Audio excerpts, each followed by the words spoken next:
ಕರಾವಳಿಯನ್ನೇ ಬೆಚ್ಚಿ ಬೀಳಿಸಿದ ಕುಂದಾಪುರದ ಶೂಟೌಟ್ ಪ್ರಕರಣದ ತನಿಖೆಯನ್ನ ಉಡುಪಿ ಪೊಲೀಸರು ಚುರುಕುಗೊಳಿಸಿದ್ದಾರೆ. ಆರೋಪಿ ಡೆರಿಕ್ ರಾಸ್ತ ಪತ್ತೆಗಾಗಿ ಉಡುಪಿ ಎಸ್ಪಿ ಹರಿರಾಮ್ ಶಂಕರ್ ವಿಶೇಷ ತಂಡವನ್ನು ರಚಿಸಿದ್ದು ಎಲ್ಲ ಆಯಾಮಗಳಿಂದಲೂ ತನಿಖೆ ಜೋರಾಗಿದೆ. ಜುಲೈ 31ರಂದು ಮುಂಜಾನೆ ಕುಂದಾಪುರದ ಹೋಲಿ ರೋಜರಿ ಚರ್ಚ್ ರಸ್ತೆಯಲ್ಲಿ ಬಾರ್ಕೂರು ಮೂಲದ ಐವನ್ ರಿಚರ್ಡ್ ಮಸ್ಕರೆನೆಸ್ ಎಂಬಾತನನ್ನ ಸ್ನೇಹಿತ ಡೆರಿಕ್ ರಾಸ್ತ ಎಂಬಾತ ಬಂದೂಕಿನಿಂದ ಶೂಟ್ ಮಾಡಿ ಹತ್ಯೆ ಮಾಡಿದ್ದ. ಜುಲೈ 30ರಂದು ರಾತ್ರಿ 11:45ರ ಸುಮಾರಿಗೆ ಕುಂದಾಪುರದ ಡೆರಿಕ್ ಹಾಗೂ ಬಾರ್ಕೂರಿನ ಐವನ್ ರಿಚರ್ಡ್ ಮಸ್ಕರೆನೆಸ್ ನಡುವೆ ಹಣಕಾಸಿನ ವಿಚಾರದಲ್ಲಿ ಫೋನ್ನಲ್ಲಿ ಗಲಾಟೆ ನಡೆದಿತ್ತು. ಈ ವೇಳೆ ಕುಂದಾಪುರಕ್ಕೆ ಬರುವಂತೆ ಐವನ್ಗೆ ಡೆರಿಕ್ ಚಾಲೆಂಜ್ ಮಾಡಿದ್ದ. ಐವನ್ ಕುಂದಾಪುರಕ್ಕೆ ಬಂದು ಕಾರಿನಿಂದ ಇಳಿಯುತ್ತಿದ್ದಂತೆಯೇ ಆರೋಪಿ ಡೆರಿಕ್ ಏಕಾಏಕಿಯಾಗಿ ಪಿಸ್ತೂಲ್ನಿಂದ ಐವನ್ ಸೊಂಟದ ಭಾಗಕ್ಕೆ ಗುಂಡು ಹಾರಿಸಿದ್ದಾನೆ. ತೀವ್ರ ರಕ್ತಸ್ರಾವದಿಂದ ಐವನ್ ಸ್ಥಳದಲ್ಲೇ ಸಾವನ್ನಪ್ಪಿದ್ದು, ಡೆರಿಕ್ ನಂತರ ಸ್ಥಳದಿಂದ ಎಸ್ಕೇಪ್ ಆಗಿದ್ದ.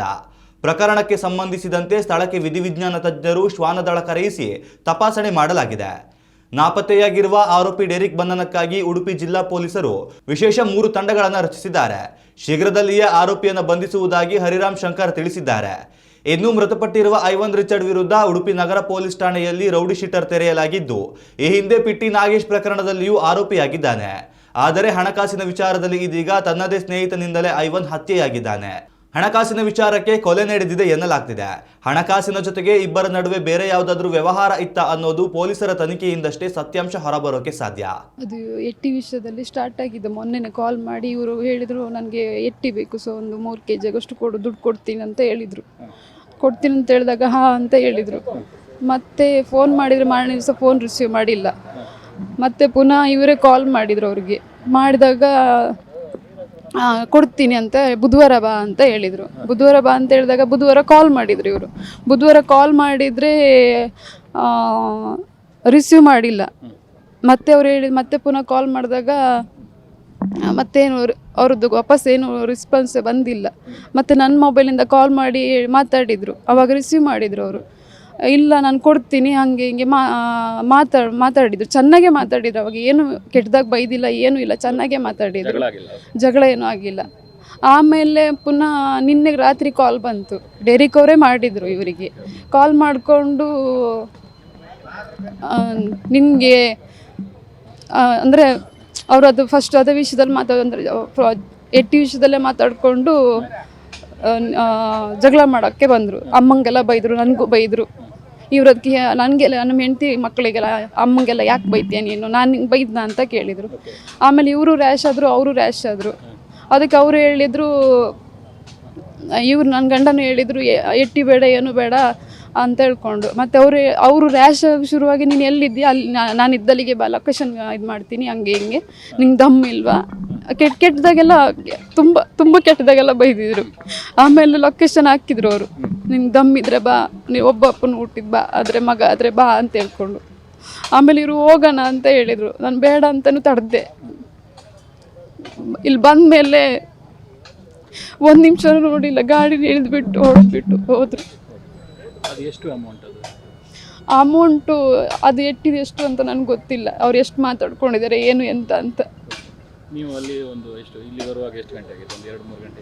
ಇಲ್ಲಿ ಬರುವಾಗ 3:10 ಆಯಿತು. ನಾವು ಅಲ್ಲಿ ಟರ್ನ್ ಮಾಡ್ಕೊಂಡು ಈಚೆ ಬಂದು ಇಲ್ಲಿ ನಿಲ್ಸಿದ್ವು ಅಷ್ಟೇ ಗಾಡಿ. ಅಷ್ಟೊತ್ತಿಗೆ ನೋಡ್ಕೊಳ್ತೀನಿ ಅಂತೇಳಿ ಡೈರೆಕ್ಟಾಗಿ ಹೊಡೆದಿದ್ದೆ. ಎಲ್ಲಿ ಅಂತ ನನಗೆ ಗೊತ್ತಾಗಿಲ್ಲ. ನಾನು ಕಾರಲ್ಲೇ ಇದ್ದೆ. ಹಾಂ, ಇಬ್ಬರೇ ಬಂದಿದ್ದು. ಒಂದು 10 ವರ್ಷದಿಂದ ನಮ್ಮೊಟ್ಟಿಗೆ ಮುನ್ನಾ ಅನ್ನೋರೊಂದು ಹೊಯ್ಗೆ ಕೆಲಸ, ಅಂದರೆ ನಾವು ಸ್ಯಾಂಡಿನ ನಾನು ಅಸೋಸಿಯೇಷನ್ನ ಜಿಲ್ಲಾ ಸಂಚಾಲಕ ನಾನು. ಹಾಗಿರುವಾಗ ಯಾರೇ ಕೂಡ ಒಂದು ಜೈಲಿಗೆ ಹೋಗಿ ಬಂದವರಿಗೆ ಕೆಲಸ ಇಲ್ಲ ಅಂದವರಿಗೆ ಕೆಲಸ ಕೂಡ ಕೊಡುವಂಥ ಕೆಲಸವನ್ನು ನಾನು ಕೂಡ ಇಷ್ಟು ವರ್ಷದಿಂದ ಮಾಡ್ತಾ ಬರ್ತಿದ್ದೆ. ತುಂಬ ಜನ ಇವರ ಹಿನ್ನೆಲೆ ನೋಡಲಿಕ್ಕೆ ಹೋದರೆ ರೌಡಿಗಳು ಎಷ್ಟು ಜನ ಇದ್ದರೆ ಅವರೆಲ್ಲರೂ ಕೂಡ ನಮ್ಮ ಹೊಯ್ಗೆಯಲ್ಲಿ ಕೆಲಸ ಮಾಡುವವರು. ಆದ್ದರಿಂದ ಇವರು ಕೂಡ ಒಂದು 10 ವರ್ಷದಿಂದ ನಮ್ಮ ಹೊಯ್ಗೆ ಇದರಲ್ಲಿ ಕೆಲಸ ಮಾಡ್ಕೊಂಡು ಟಿಪ್ಪರ್ ಮಾಡ್ಕೊಂಡು ಜೀವನ ಸಾಗಿಸ್ತಾಯಿದ್ರು. ಇತ್ತೀಚೆಗೆ 1 ವಾರದಿಂದ ಏನೋ ಒಂದು ಮನೆ ಬೇಜಾರಾಗಿ ನನ್ನ ಹತ್ರ ಫೋನ್ ಮಾಡ್ತಿದ್ದು, ಇಂಥ ವ್ಯಕ್ತಿಗಳೆಲ್ಲ ನನಗೆ ಹಣ ಕೊಡಲಿಕ್ಕುಂಟು ಹಾಗೀಗ ಅಂತ. ಆಗ ಸಂಕ್ಷಿಪ್ತವಾಗಿ ಕೇಳುವಾಗ ಅವರು ಇಂಥ ವ್ಯಕ್ತಿ ಡೆರಿಕ್ ಮತ್ತು ಇನ್ನೂ ಯಾರೋ ಒಬ್ಬರು ಹೆಸರು ಹೇಳಿದ್ದು, ಹಣದ ವ್ಯವಹಾರ ಉಂಟು, ಹಣ ಇಲ್ಲ ನನ್ನ ಹತ್ರ, ನನ್ನ ಹೆಂಡತಿ ಕ್ಯಾನ್ಸರ್ ಪೇಷಂಟ್, ಆದ್ದರಿಂದ ನೀವು ನನಗೇನಾದರೂ ಸ್ವಲ್ಪ ಸಹಾಯ ಮಾಡಿ ಅಂತ ಹೇಳಿದ್ರು. ನಾನು ಹೇಳಿದೆ ನಮ್ಮದು ಹೊಯ್ಗೇನಿತ್ತು 4 ವರ್ಷ ಆಯಿತು, ಬೇಕಾದರೆ ನಾನು ಡೆರಿಕ್ ಹತ್ರ ಮಾತಾಡ್ತೇನೆ ಅಂತೇಳಿ ಹೇಳಿದಾಗ ಡೆರಿಕಿಗೆ ನಾನು ಕಾಲ್ ಮಾಡಿದೆ. ಡೆರಿಕ್ ಅವರು ಹೇಳಿದರು, ಆಯಿತು ಅವ್ರಿಗೆ ಏನು ಕೊಡುವುದಿದೆ ಅದನ್ನು ನಾನು ಕೊಡ್ತೇನೆ, ಅದೇನು ಈ ರೀತಿ ಜಗಳದಲ್ಲಿ ಮಾಡೋದಲ್ಲ. ಮತ್ತು ನನಗೆ ಅವ್ರು ಫೋನ್ ಮಾಡ್ತಾಯಿದ್ದಾರೆ ಅನ್ನಂಗೆ ರಾತ್ರಿ ಕೂಡ ಕಾಲ್ ಮಾಡಿದ್ದು 11 ಗಂಟೆಗೆ. ನಾನು ಅದಕ್ಕೆ ಡೆರಿಕ್ ಅವ್ರಿಗೆ ಹೇಳಿದೆ, ನೀವು ಯಾವುದೇ ಕಾಲನ್ನು ಎತ್ತಬೇಡಿ, ಅವ್ನು ಕಾಲ್ ಮಾಡ್ತಾಯಿದ್ದರೆ ನೀವು ರಿಸೀವ್ ಮಾಡಬೇಡಿ ಅಂತ ಹೇಳಿದರು.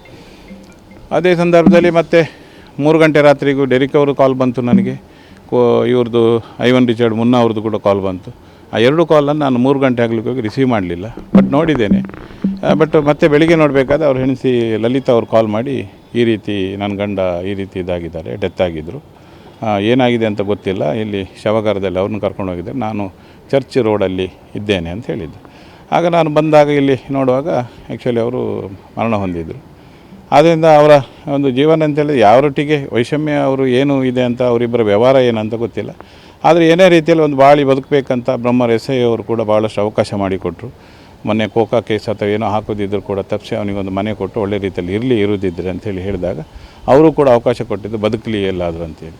ಇಷ್ಟೆಲ್ಲ ಒಂದು ಚೆಂದ ಅವಕಾಶ ಇರುವಾಗ ಏನೋ ಒಂದು ಇವರಿಬ್ಬರ ಒಳಗಿನ ವೈಮನಸ್ಸಲ್ಲಿ ಆ ರಾತ್ರಿ ಹೊತ್ತಿಗೆ ಅವರೂ ಕರಿಬಾರ್ದಿತ್ತು, ಇವರೂ ಹೋಗಬಾರ್ದಿತ್ತು, ಇಬ್ಬರಿಂದ ಈ ಒಂದು ದುರ್ಘಟನೆ ಆಗಿದೆ ಅಂತ ಹೇಳ್ತೀನಿ. ನಿಮಗೆ ಎಷ್ಟು ಗಂಟೆಗೆ ಸರ್ ಗೊತ್ತಾಯಿತು? ನನಗೆ ವಿಷಯ ಗೊತ್ತಾಗುವಾಗ ಒಂದು 11 ಗಂಟೆಗೆ ಡೆರಿಕ್ ಅವ್ರು ಕಾಲ್ ಮಾಡಿದ್ದು. ನೋಡಿ ಅವರು ನನಗೆ ಹೀಗೆ ಕಾಲ್ ಮಾಡ್ತಾಯಿದ್ದಾರೆ. ನಾನು ಅದಕ್ಕೆ ಡೆರಿಕ್ ಅವ್ರು ಹೇಳಿದೆ, ನೀವು ಕಾಲ್ ಎತ್ತಬೇಡಿ, ಆ ಕಾಲನ್ನೇ ಎತ್ತಬೇಡಿ, ಅವನಿಗೆ ನಾನು ಹೇಳಿದ್ದೇನೆ ಅಂತ ಹೇಳಿದ್ದೇನೆ. ಬಟ್ ಏನೋ 31 ತಾರೀಕು ಏನೋ ಚೆಕ್ಕಿನ ವಿಷಯ ಆಗ್ತದೆ, ಕ್ಲಿಯರ್ ಆಗ್ತದೆ ಅಂತ ಹೇಳಿದರು. ಅದಾದ ಮೇಲೆ ಮತ್ತೆ ನಾನು ಫೋನ್ ಮಾಡಿದಾಗ 3 ಗಂಟೆ ಮೇಲೆ ಎತ್ತಲಿಲ್ಲ, ಯಾಕಂದ್ರೆ ನಾನು ಕೂಡ ನಿದ್ರಲ್ಲಿದ್ದೆ, ಹಾಗಾಗಿ ಎತ್ತಲಿಲ್ಲ. ಅಂದರೆ ಯಾಕೆ ಅವರಿಗೆ ವೈಷಮ್ಯ ಸರ್? ಯಾವ ಅಷ್ಟು ದೊಡ್ಡ ವೈಷಮ್ಯ ಅಂತ ಹೇಳಿದರೆ ಅವರಲ್ಲಿ ಒಂದು ಹಣದ ವ್ಯವಹಾರ ಇತ್ತು ಅಂಥೇಳಿ ಒಂದು ಮಾಹಿತಿ ಇತ್ತು. ಹಣದ ವ್ಯವಹಾರದಲ್ಲಿ ಏನೋ ಸ್ವಲ್ಪ ಡೆರಿಕ್ ಅವ್ರು ಕೊಡಬೇಕಂತ ಇವರು ಹೇಳ್ತಿದ್ರು. ಅವ್ರು ಹೇಳ್ತಾರೆ ನಾನೇನು ಕೊಡಲಿಕ್ಕಿಲ್ಲ ಅಂಥೇಳಿ, ಈಗ ವಯಸ್ಸರ ಕೊಡಲಿ ಅವ್ರು ಕೊಡಲಿಕ್ಕಿಲ್ಲ ಅಂತ ಹೇಳ್ತಾ ಇದ್ದಾರೆ. ಹಾಗೆ ಇಬ್ಬರೊಳಗೆ ಗಲಾಟೆಯಾಗಿ ಈ ರೀತಿ ಹಣದ ವ್ಯವಹಾರದಲ್ಲಿ ಗಲಾಟೆ ಆಗಿದ್ದು. ಅಂದರೆ ಹಣ ವಿಚಾರವನ್ನು ಖುದ್ದು ಸಾಲ್ವ್ ಮಾಡ್ಬೋದಿತ್ತು. ಹೌದು, ಖುದ್ದು ಯಾಕೆ? ಹೌದು, ಹಣದ ವಿಚಾರ ಖುದ್ದು ಸಾಲ್ವ್ ಮಾಡ್ಬೋದು. ಕೊಲೆ ಈಗ ನೋಡಿ ಅವನಿಲ್ಲ, ಐವನ್ ಅವರು ಇಲ್ಲ, ಅವರ ತಂದೆ ತಾಯಿಗೆ ಏನೋ ಒಂದು ಒಳ್ಳೇದಾಗ್ತಿತ್ತು, ಅದು ಭಗವಂತನಿಗೆ ಗೊತ್ತು. ಆದರೆ ಒಂದು ಕೊಲ್ಲೋದು ಅಂತೇಳಿದರೆ ಒಂದು ಅಪರಾಧ. ಯಾಕಂತ ಹೇಳಿದರೆ ಯಾವುದು ಆ ಕೃತ್ಯಕ್ಕೆ ಹೋಗಬಾರ್ದು. ಏನೇ ಇದ್ದರೂ ಕೂಡ ಸಮಾಧಾನದಲ್ಲಿ ಒಂದು ಸಾರ್ಟ್ ಔಟ್ ಮಾಡ್ಕೊಂಡು ನಮ್ಮ ಜೀವನ ಅದು. ಯಾಕಂತ ಹೇಳಿದರೆ ಒಂದೇ ಸಲ ಜೀವನ ಬರುವಂಥದ್ದು, ಅಂಥದ್ರಲ್ಲಿ ಇಂಥ ಕೊಲೆಯಲ್ಲಿ ಅಂತ್ಯ ಮಾಡೋದು ತಪ್ಪು ಅಂತ ನಾನೊಂದು ಸಂದೇಶ ಇವತ್ತಿಗೆ ಯಾರಿದ್ದರೂ ಕೂಡ ಆ ರಾತ್ರಿ ಹೊತ್ತಲ್ಲಿ ಯಾವುದೇ ಒಂದು ಅಹಿತಕರ ಘಟನೆ ಆಗಲಿ ಯಾವುದೇ ಆಗಿದ್ರು ಫೋನ್ ಮಾಡಿದರೂ ಕೂಡ ಈ ರೀತಿಯ ನಿರ್ಧಾರವನ್ನು ಖಂಡಿತವಾಗಿ ಯಾರೂ ಕೂಡ ತಗೊಳ್ಬೇಡಿ. ಯಾಕಂತ ಹೇಳಿದರೆ ಒಂದು ನಮ್ಮ ಜೀವ ತಂದೆ ತಾಯಿ ಬೆಳೆಸಿ ಇಷ್ಟೊಂದು ಮಾಡಿರ್ತಾರೆ, ಅಂಥದ್ರಲ್ಲಿ ಈ ಫೀಲ್ಡಲ್ಲೆಲ್ಲ ಈ ರೀತಿ ಜೀವ ಹೋದಾಗ ತಂದೆ ತಾಯಿಗೂ ಗೋಳು, ಅದು ಕಟ್ಕೊಂಡಿದ್ದ ಹೆಂಡತಿಗೂ ಕೂಡ ಗೋಳು. ಅದರಿಂದ ಯಾರೂ ಈ ರೀತಿ ಮಾಡಬೇಡಿ. ಅದು ಏನೇ ವೈಮನಸ್ಸಿದ್ರೂ ಕೂಡ ನಿಮ್ಮೊಳಗೆ ಸಾರ್ಟ್ ಔಟ್ ಮಾಡಬೇಕಂತ ನಾನೊಂದು ಈ ಹೊತ್ತಿನಲ್ಲಿ ಹೇಳ್ತಾ ಇದ್ದೇನೆ. ಯಾಕಂತೇಳಿ ಅಲ್ಲ, ಇವರ ಐವನ್ ಮೇಲೆ ಏನಾದರೂ ಪ್ರಕರಣಗಳಿತ್ತು ಸರ್? ಅವ್ರ ಕ್ರೈಮ್ನಲ್ಲಿ ಏನಾದರೂ ಪ್ರಕರಣಗಳ ಹಿಂದೆ ರೌಡಿ ಶೀಟರ್ ಅವರು ಈ ಹಿಂದೆ ಪಿಟ್ಟಿ ನಾಗೇಶ್ ಮರ್ಡರ್ ಕೇಸಲ್ಲಿ ಅವರು ಆರೋಪಿಯಾಗಿದ್ದರು. ಆದ್ದರಿಂದ ಆ ಕೇಸು ನನ್ನ ಪ್ರಕಾರದಲ್ಲಿ ಅಂದರೆ ರೌಡಿ ಶೀಟರ್ ಅವರಿಗೆ ತೆಗೆದಿದ್ದರೆ ಲಾಸ್ಟ್ ಟೈಮ್ ಒಂದು ಪಿರಿಯಡಿಗೆ ಕರೆದಿದ್ದರು SP ಅವರು, ಆಗೆಲ್ಲ ವಾರ್ನ್ ಮಾಡಿದ್ರು ಈ ರೀತಿ ಎಲ್ಲ ಮಾಡಬಾರ್ದು ಅಂತೇಳಿ. ಕುಂದಾಪುರ ಮೂಲದೊಬ್ಬ ಡೆರಿಕ್ ಎಂಬ ವ್ಯಕ್ತಿ ಹಾಗೂ ಬಾರ್ಪೂರ್ ಮೂಲದೊಬ್ಬ ಐವನ್ ಎಂಬ ವ್ಯಕ್ತಿ ಮೊಬೈಲ್ ಫೋನಲ್ಲಿ ಹಣದ ವಿಚಾರ ಸಂಬಂಧಪಟ್ಟ ಹಾಗೆ ಸುಮಾರು ಮಾತುಕತೆಯಾಗಿ ಆ ಮಾತುಕತೆ ಫೋನಲ್ಲಿ ಗಲಾಟೆ ಆಗುವಂಥ ಪರಿಸ್ಥಿತಿಗೆ ಬಂದಿದೆ. ತದನಂತರ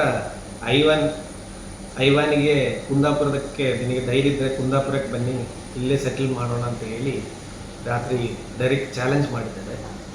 ಆ ಹಿನ್ನೆಲೆಯಲ್ಲಿ ಐವಾನ್ ಎಂಬವರು ಅವರ ಕಾರಲ್ಲಿ ಕುಂದಾಪುರ ಚರ್ಚ್ ರೋಡ್ ಹತ್ರ ಬಂದು ಹೋಳಿ ರೋಸರಿ ಚರ್ಚ್ ಮುಂದೆ ಗಾಡಿ ನಿಲ್ಲಿಸ್ತಾರೆ. ಅದೇ ಟೈಮಿಗೆ ಡೆರಿಕ್ ಎಂಬವರು ಅವರ ಥಾರ್ ಗಾಡಿಯಲ್ಲಿ ಸ್ಥಳಕ್ಕೆ ಬಂದು ಇವರು ಗಾಡಿಯಿಂದ ಇಳಿದ ಕೂಡಲೇ ಏಕಾಏಕಿ ಡೆರಿಕ್ ಎಂಬವರು ಐವಾನಿಗೆ ಗನ್ ತೆಗೆದು ಅವನದು ಕಾಲಿಗೆ ವೇಸ್ಟ್ ಕೆಳಗಡೆ ಫೈರ್ ಮಾಡ್ತಾರೆ. ಇದಾದ ನಂತರ ಐವನಿಗೆ ಸುಮಾರು ಬ್ಲೀಡಿಂಗ್ ಆಗಿದೆ. ಬ್ಲೀಡಿಂಗ್ ಆಗಿ ಅಲ್ಲೇ ಸ್ಥಳದಲ್ಲಿ ಅವರು ಮೃತಪಡ್ತಾರೆ. ಇದರ ಬಗ್ಗೆ ಮಾಹಿತಿ ಸಿಕ್ಕಿದ ಕೂಡಲೇ ನಮ್ಮ ಪೊಲೀಸ್ ತಂಡ ಸ್ಥಳಕ್ಕೆ ಭೇಟಿ ನೀಡಿ ತನಿಖೆಯನ್ನು ಮುಂದುವರಿಸ್ತಾ ಇದ್ದೀವಿ. ಇದರಲ್ಲಿ CR ನಂಬರ್ 67/2026 ಮರ್ಡರ್ ಮತ್ತು ಆರ್ಮ್ಸ್ ಆ್ಯಕ್ಟ್ ಸೆಕ್ಷನಲ್ಲಿ ಕುಂದಾಪುರ ಟೌನ್ ಪೊಲೀಸ್ ಠಾಣೆಯಲ್ಲಿ ಪ್ರಕರಣ ದಾಖಲಾಗಿದೆ. ಆರೋಪಿ ಘಟನೆ ಆದಮೇಲೆ ಸ್ಥಳದಿಂದ ಪರಾರಿಯಾಗಿದ್ದಾರೆ. ಆರೋಪಿಯನ್ನು ಅರೆಸ್ಟ್ ಮಾಡೋಕ್ಕೆ ನಾವು 3 ತಂಡಗಳನ್ನು ಫಾರ್ಮ್ ಮಾಡಿ ಅವರು ಈಗ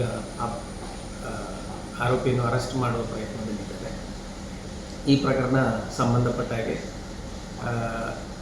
ಸೀನ್ ಆಫ್ ಕ್ರೈಮ್ ಆಫೀಸರ್ಸು ಹಾಗೂ ಇತರ ತಜ್ಞರು ಸಹ ಸ್ಪಾಟ್ ವಿಸಿಟ್ ಮಾಡಿದ್ದಾರೆ. ಮತ್ತು ಬಾಡಿಯನ್ನು ಸಹ ಫಾರೆನ್ಸಿಕ್ ಡಿಪಾರ್ಟ್ಮೆಂಟ್ ಮಣಿಪಾಲಿಂದ ನಾವು ಪೋಸ್ಟ್ಮಾರ್ಟಮ್ ಮತ್ತು ಇತರ ಪ್ರೊಸೆಸಸ್ ಮಾಡ್ತೀವಿ. ಆರೋಪಿಯನ್ನು ಶೀಘ್ರವಾಗಿ ಅರೆಸ್ಟ್ ಮಾಡಿ ಮತ್ತು ತನಿಖೆ ಮುಂದೂಡಲಾಗಿದೆ. ಧನ್ಯವಾದ. ಉತ್ತಮ ಸಂಸ್ಕಾರಯುತ ಶಿಕ್ಷಣದೊಂದಿಗೆ VSS English medium CBSE school Udupi Muddur.